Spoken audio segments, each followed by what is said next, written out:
UPSC वाली चर्चा का हिस्सा जरूर बनिए। किसी दिन पसंद आए ना आए, आपको बने रहना है, कंटिन्यूटी तोड़नी नहीं। 8 महीने बाद प्रीलिम्स आप निकालेंगे, उसके बाद फिर ऑप्शनल इथिक्स और एसे के दम पे मैं मुख्य परीक्षा आपका निकलवाऊंगा, ये आप ध्यान रखिएगा। अब आगे बढ़ते हैं।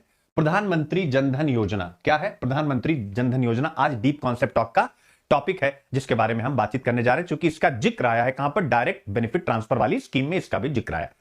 तो ऑब्वियस है डायरेक्ट बेनिफिट ट्रांसफर पर एक बहुत बड़ा, प्रत्यक्ष लाभ अंतरण पर हम एक बहुत बड़ा डिटोरियल पढ़ने जा रहे हैं, वहां पर इसका जिक्र आया, इसके डीप कॉन्सेप्ट टॉक में यह विषय आया। एक चीज ठीक है, अब हम यहां से आगे बढ़ते हैं, ध्यान रखिएगा। ऑप्शनल इथिक्स और एसे, मैंने हमेशा बताया प्रीलिम्स निकाली, ऑप्शनल इथिक्स एसे के दम पे मुख्य परीक्षा निकलवाऊंगा। इस बार भी 1-2 प्रयोग किया हूं, देखता हूं कहां तक सफल होता है, ठीक है ना। आगे बढ़ते हैं। प्रधानमंत्री जनधन योजना आप पढ़िए और उसके बाद यूपीएससी का प्रश्न अंत में लगाया गया है कि आप उसे 100% सॉल्व कर पाने की स्थिति में है, तुरंत कमेंट करके बताएगा। और बाद में जो एस्पिरेंट देखेंगे वो भी कमेंट करके बताएंगे कि क्या इस प्रश्न को आप तुरंत सॉल्व कर पाने की स्थिति में हैं। तो आइए देखते हैं, यानी कितने छोटे से कंटेंट से यूपीएससी का पहाड़ सा क्वेश्चन क्या लिखा जा सकता है, वो सिखाने जा रहा हूं। तो प्रधानमंत्री जनधन योजना मेरे प्यारे बच्चों 28 अगस्त 2014 को सरकार के द्वारा प्रारंभ की गई है, जिसका उद्देश्य क्या था? इसका उद्देश्य था यानी सार्वभौमिक रूप से प्रत्येक घर तक बैंकों की पहुंच सुनिश्चित कराना, सभी नागरिकों का खाता बैंक में खुलवाना और इसके माध्यम से वित्तीय समावेशन के लक्ष्य को प्राप्त करना, जो यहां पर लिखा हुआ है, याद रखिएगा। यानी प्रत्येक घर में बैंकिंग सुविधाओं तक सार्वभौमिक पहुंच प्रदान करना और प्रत्येक एडल्ट व्यक्ति को उस बैंक से जहां उसका खाता खुला हुआ है ऋण उपलब्ध कराना, बीमा की सुविधा उपलब्ध कराना और पेंशन वगैरह की सुविधा जो सरकार के द्वारा दी जाती है उसका लाभ उस तक पहुंचाना बिना किसी करप्शन के। तो ये रहा प्रधानमंत्री जनधन योजना मेरे प्यारे बच्चों। अब कुछ और पॉइंट है, उसके बारे में पढ़ लेते हैं। प्रधानमंत्री जनधन योजना बैंक रहित लोगों को, यानी जिनका या जिनकी पहुंच बैंक तक नहीं है, उनको बैंकिंग सेवाओं तक आसान पहुंच सुनिश्चित कराने की एक योजना है। और इसके साथ साथ जो बैंक के उत्पाद होते हैं, वित्तीय उत्पाद होते हैं, बैंक के वित्तीय उत्पाद क्या होते हैं, अभी आपने पढ़ा, ऋण की सुविधा उपलब्ध कराना, उसके बारे में जानकारी प्रदान करती है प्रधानमंत्री जनधन योजना, याद रखेगा।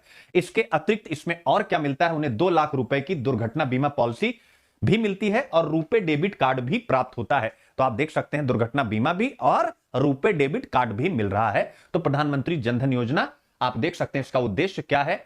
अब इसके बाद आगे और अब आता है जैम ट्रिनिटी की शुरुआत की गई थी, यानी JAM यानी जैम ट्रिनिटी की शुरुआत की गई थी। जैम ट्रिनिटी यानी 3 चीजें हैं। जे से जनधन योजना देख सकते हैं, ए से आधार और एम से मोबाइल नंबर। तो जनधन योजना आधार और मोबाइल नंबर को जोड़ने की शुरुआत की गई थी। किस लिए की गई थी? जिससे सरकार जो सब्सिडी प्रदान करती है और जो लाभ प्रदान करती है वह सीधे लाभार्थी के खातों में ट्रांसफर किया जा सके, स्थानांतरित किया जा सके। क्या किया जा सके? यानी ट्रांसफर किया जा सके, स्थानांतरित किया जा सके। इस पॉइंट को आप याद रखिएगा। तो ऐसे में कहा गया है कि इस योजना ने इन सभी कार्यों को करते हुए वित्तीय समावेशन में महत्वपूर्ण बदलाव लाया है। और यानी वित्तीय समावेशन हुआ है, कैसे हुआ है जरा देखिएगा। खातों की संख्या बढ़ गई है, यानी प्रधानमंत्री जनधन योजना के तहत बहुत से लोगों ने खाता खुलवाया है। अगस्त 2015 में 17.9 करोड़ खाते थे और अगस्त 2022 में 46.25 करोड़ खाते हो गए। अब आप देख सकते हैं प्रधानमंत्री जनधन योजना जो 14 को शुरू की गई थी उसकी कितनी बड़ी उपलब्धियां हैं। इसके लिए सरकार प्रशंसा की पात्र है, याद रखें। अब सरकार को हम केवल इसी इतने से, यानी जो मैं कह रहा हूं इससे प्रशंसा का पात्र नहीं मानेंगे, ध्यान रखिएगा। सरकार की प्रशंसा और कैसे होगी उस पॉइंट को भी फोकस करिएगा। तो एक रिपोर्ट आती है बच्चे, ग्लोबल फिंडेक्स रिपोर्ट, वर्ल्ड बैंक की रिपोर्ट है। पहले तो पीटी के लिए याद रखिएगा, प्रीलिम्स के लिए याद रखिएगा कि अगर आपसे आ गया कि ग्लोबल फाइंडेक्स रिपोर्ट कौन निकालता है, कौन सा ग्लोबल फाइंडेक्स रिपोर्ट कौन निकालता है, तो वो वर्ल्ड बैंक निकालता है। पहला फैक्ट ये अपने दिमाग में आप डाल लीजिएगा। और 2017 में ये रिपोर्ट आई थी, उसके बाद अभी तक आई नहीं, जिससे ये पता चलता है, क्या पता चलता है कि सबसे गरीब 40% परिवारों में वयस्कों के बीच बैंक खाते की पहुंच 30% अंक तक बढ़ी है। यानी जो सबसे गरीब 40% परिवार हैं, याद रखिएगा, bank account penetration rose by 30% point among adults in the poorest 40% of the household। 40% में से 30% के पास आप मानिए कि बैंक खाते पहुंच गए जो सबसे गरीब है। इसका मतलब है कि अमीर और गरीब के बीच बैंक खातों की ऑनरशिप या स्वामित्व में जो अंतर था वो प्रधानमंत्री जनधन योजना ने कम कर दिया। यानी पहले अमीर लोगों के ही बैंक खाते होते थे, लेकिन अब गरीब लोगों के भी बैंक खाते हो गए हैं। ऐसा वर्ल्ड बैंक की कौन सी रिपोर्ट कहती है? ग्लोबल फाइंडेक्स रिपोर्ट ध्यान रखिएगा, कौन सी? Global फाइंडेक्स report. और यह कौन निकालता है? यह निकालता है वर्ल्ड बैंक। तो प्रीलिम्स के लिए भी और उसके साथ साथ यानी जनधन के बारे में हमने पढ़ लिया कि उसकी क्या उपलब्धियां रही हैं, यानी जनधन ने असमानता को कम किया है और समावेशन को बढ़ावा दिया है। अब आप कहेंगे सर डीप कॉन्सेप्ट टॉक की क्या उपयोगिता है? तो आपको अच्छे से पता है I2 U2, मैं कहता हूं अगर 2-3 क्वेश्चन भी डायरेक्ट टक्कर में आ गए तो बहुत होते हैं। मुख्य परीक्षा में I2 U2 आपने खुद देखा, डीप कॉन्सेप्ट टॉक में जो जो बोला था वही पॉइंट आपको एग्जाम में लिखना था। ऐसे ही अब इसकी क्या उपयोगिता है आइए एक बार चेक कर लेते हैं। लेकिन जनधन ने असमानता को कम किया है, ये तो आपने पढ़ा, लेकिन इसके साथ साथ इसने लैंगिक समानता में भी वृद्धि की है। ध्यान रखिए कैसे की है। जो 43 करोड़ जनधन खाते हैं उनमें से याद रखिएगा 55.47% यानी पुरुषों से ज्यादा खाते महिलाओं के हैं। अब आप याद रखिएगा, और इनमें से 66.9 करोड़ ग्रामीण और अर्ध शहरी क्षेत्रों में। जरा पहले ध्यान रखिएगा, कुल 43.0 करोड़ जनधन खाते खोले गए, ये डेटा है, और जिसका 55% महिलाओं का हिस्सा है। और जो 43.04 करोड़ जनधन खाते खोले गए उसका 66 यानी 67% ग्रामीण और अर्ध शहरी क्षेत्रों में है, यानी शहरों में नहीं, ग्रामीण और अर्ध शहरी क्षेत्रों में है, rural and semi urban areas में है।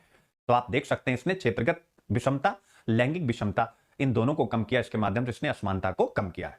तो आप देख सकते हैं सतत विकास लक्ष्य नंबर 5 की प्राप्ति के लिए भी जनधन योजना आज बहुत ज्यादा प्रासंगिक हो जाती है। अब आपसे प्रश्न बनता है, यहां पर देखिए 12.5 अंकों का क्या प्रश्न बनता है। प्रधानमंत्री जनधन योजना बैंक रहितों को संस्थागत वित्त में लाने के लिए आवश्यक है। क्या आप सहमत हैं कि इससे भारतीय समाज के गरीब तबके के लोगों का वित्तीय समावेश होगा? अपने मत की पुष्टि के लिए तर्क प्रस्तुत कीजिए, यानी अब बताना है वही सारी बातें सिंपल की प्रधानमंत्री जनधन योजना क्या है, उसका इंट्रोडक्शन किस उद्देश्य से लाई गई है, और क्या यानी समाज के सबसे गरीब तबके का वित्तीय समावेशन होगा। तो डेटा के आधार पर आपको यह बताना, कह रहा है कि अपने मत की पुष्टि के लिए तर्क दीजिए। तर्क कहां से देंगे? डेटा के आधार पर, वर्ल्ड बैंक की रिपोर्ट के आधार पर। यानी आप सीधा सीधा इस डीप कॉन्सेप्ट टॉक से यूपीएससी का यह प्रश्न हल कर पाने की स्थिति में आ गए हैं कि नहीं आ गए हैं, एक बार मुझे अवश्य बताएं। यानी आप आ गए हैं कि नहीं आ गए हैं, एक बार मुझे अवश्य बताएं। ध्यान रखें, ठीक है, क्लियर है बच्चा? तो आप इसको लिख पाने की स्थिति में आ गए हैं, ध्यान रखिएगा। और मजा आया कि नहीं मजा आया जरा आप सोचिए। यानी क्या कह रहा, बैंक रहितों को संस्थागत यानी बैंकों तक लाने के लिए आवश्यक है, बिल्कुल आवश्यक है, और इसीलिए यह शुरू की गई है। यानी सबसे पहले हमें बताना कब लाई गई, उसका उद्देश्य क्या है, पहला पैराग्राफ में यह बताना, फिर बताना इससे भारतीय समाज के गरीब तबके के लोगों का वित्तीय समावेशन होगा। और तर्क दीजिए, तो तर्क कहां से देंगे? यानी जो डेटा दिया गया, गरीब तबका, यानी जो डेटा दिया गया और वर्ल्ड बैंक की रिपोर्ट दी गई है, इसके आधार पर आप इस प्रश्न को लिख पाएंगे कि नहीं लिख पाएंगे, तो लिखने की कोशिश करिएगा। एक बात। दूसरी बात, जो नए बच्चे होंगे आपको एक समस्या आती होगी। समस्या क्या आती होगी? समस्या यह आती है सर हम आंसर लिखना शुरू करते हैं बट सर लिख नहीं पाते हैं, कुछ समय के बाद मेरे शब्द कम पड़ जाते हैं। मेरे बच्चों यही सबसे बड़ी बाधा है, यही सबसे बड़ी बात है, क्योंकि मैं स्वयं आपके सामने बार बार ये कहता हूं कि मैं क्योंकि इस एग्जाम का मेंस क्वालिफाई किया हूं, इसलिए मुझे इस बात का अनुभव और खूब प्रैक्टिस किया हूं। मेरे बच्चे कोई भी परफेक्ट आंसर नहीं लिख पाता है, चाहे मैं हूं चाहे कोई और भी व्यक्ति हो, सब अपनी तरफ से बेहतर करते हैं। तो बस आप अपनी तरफ से बेहतर लिखने की कोशिश करिए, वो परफेक्ट आंसर होगा। जो मन में आ रहा है पहले वो सारे पॉइंट लिख लीजिए। अच्छा है खराब है इस पर मत सोचिए, इस पर सोचेंगे तब, पॉइंट को नोट करिएगा, इस पर सोचेंगे तब जब आप 28 मई को यानी जब भी आपका प्रीलिम्स का एग्जाम होगा, पास करने के बाद उसी दिन पेपर में मिलाने के बाद हमको फोन करेंगे कि सर मेरा प्री हो रहा है और मैं आ रहा हूं आपके पास, और फिर देखिए 3 महीने में मैं सिखाऊंगा कि अच्छा क्या होता है बुरा क्या होता है। वो हमारे ऊपर छोड़ दीजिए, अपने आप को सेफ में, यानी सेफ, सुनील अभिव्यक्ति का एक नाम अब और है सेफ, याद रखिएगा, ठीक है। तो आप उसमें अपने आप को छोड़ दीजिए, वो मैं करूंगा, वो मेरी जिम्मेवारी है। बट आप लिखना शुरू कीजिए, जो पॉइंट मैं बता रहा हूं वही पॉइंट आप लिखिए। आपको आंसर राइटिंग की कहीं जाने की जरूरत नहीं पड़ेगी, घर बैठे आंसर राइटिंग करेंगे। ये रहा डीप कॉन्सेप्ट टॉक और इंडिया का लार्जेस्ट लर्निंग प्लेटफॉर्म अनअकैडमी। मेरे प्यारे बच्चों, अगर आप यूपीएससी की तैयारी यहां करना चाहते हैं तो इंडिया के टॉप एडुकेटर्स यहां अवेलेबल हैं। ये बेस्ट प्लेटफॉर्म है, बेस्ट प्लेटफॉर्म इसलिए है, उसके पीछे रीजन